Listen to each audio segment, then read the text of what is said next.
Every footballer hears the same advice. Taking a penalty? Shoot your stronger side. It's where you're most accurate, where you score most. Obvious. Except the goalkeeper has heard it too. He knows your stronger side as well as you do. So where should you actually shoot? The question has a real answer, and it's stranger than picking a side. This same piece of mathematics reaches far beyond football, but nowhere does it show up more sharply than in the standoff right in front of you. And once it was written on a single sheet of paper and handed to a club hoping to win a Champions League final. Hold on to that last one. We'll come back to it. Let's strip the penalty down to one decision: where you send the ball, your natural side, the other side, or straight down the middle.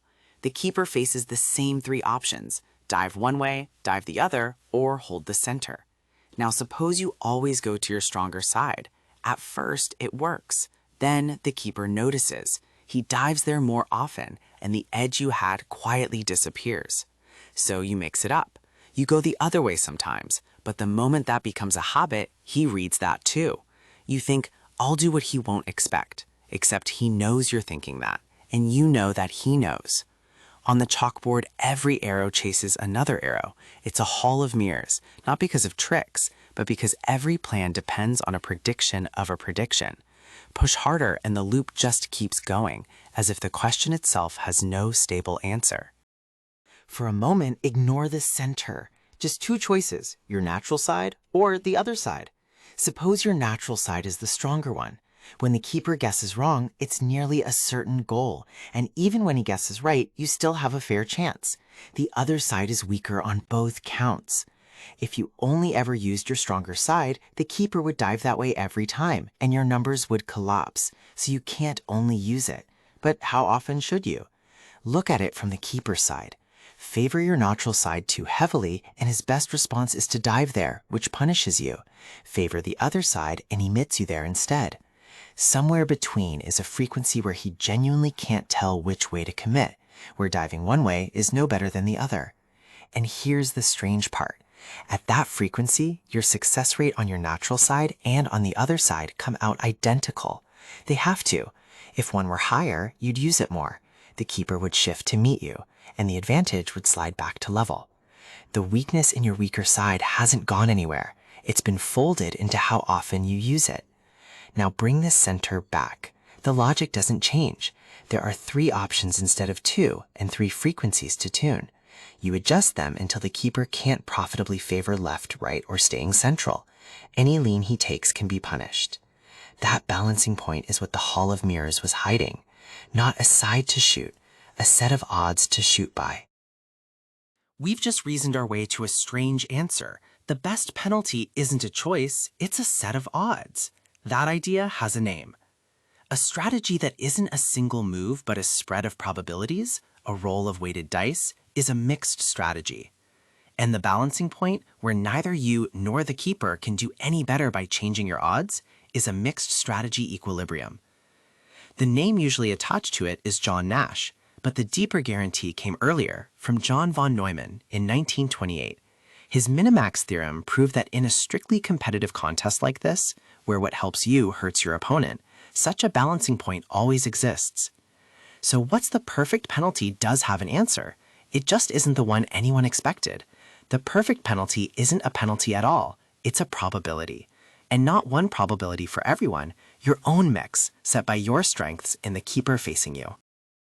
The theory says players should mix their choices so finely that every option ends up scoring the same. Elegant. But does anyone actually play that way? In 2003, economist Ignacio Palacios Huerta went looking. He gathered 1,417 real penalties from professional leagues over 5 years and sorted them by what the kicker chose and what the keeper did. If players were anywhere near the equilibrium, the maths makes a sharp prediction. A kicker's success rate on their natural side and on their other side should come out the same. Not because the two are equally easy, they aren't, but because good players lean on their weaker side just rarely enough to even the books. He checked. The two rates came out side by side, statistically indistinguishable. Then he checked something harder. A true mix has to be unpredictable. No patterns, no tells, no habit of leaning the same way twice.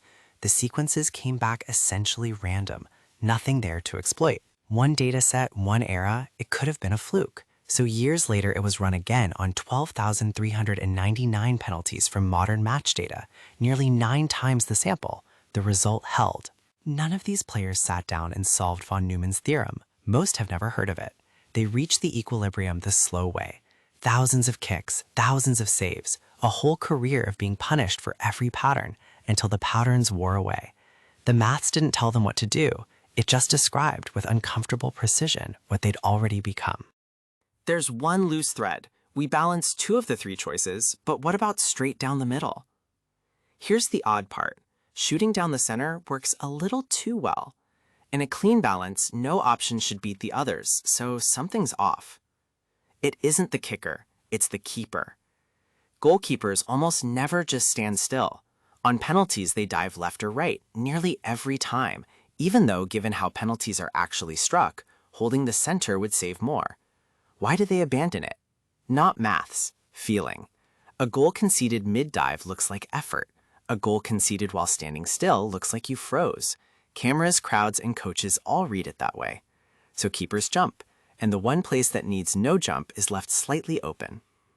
The balance explains these players almost perfectly. The one place it cracks isn't a failure of logic. It's the moment a human, on the line, can't bear to do nothing.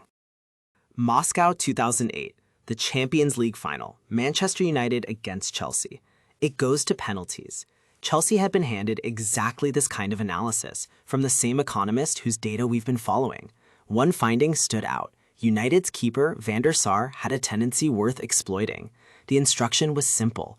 Put your penalties to his left. It nearly won them the European Cup. Van der Sar kept guessing wrong and saved nothing. Chelsea would have won outright if their captain John Terry hadn't slipped as he struck the ball. But every Chelsea penalty but one had gone the same way. And by the final kick, Van der Sar had noticed. He stretched out his arms and pointed deliberately to his left. You're putting it there, aren't you? Anelka, rattled, went the other way, and Van der Sar saved it. United won. Chelsea's mistake wasn't the maths. It was becoming a pattern. So the perfect penalty was never a spot on the goal. It was a probability. And the instant you stop being unpredictable, it stops protecting you. Anelka didn't lose to a better save. He lost to a pattern. An order that nobody arranged hides in stranger places than a penalty box. Take any pile of real-world numbers, populations, river lengths, a company's accounts, and look at the digit each one starts with. You'd expect nothing. You'd be wrong. Certain digits show up far more often, quietly, consistently. That bias isn't taste or culture, it's structure. And it's sharp enough to catch a liar, because made-up numbers drift toward what feels random, not what actually happens. That's next time. We'll see why ones appear so often, why nines barely show, and how this pattern gets used in the real world. It only gets bigger and stranger from here. Subscribe and like so you don't miss what's coming.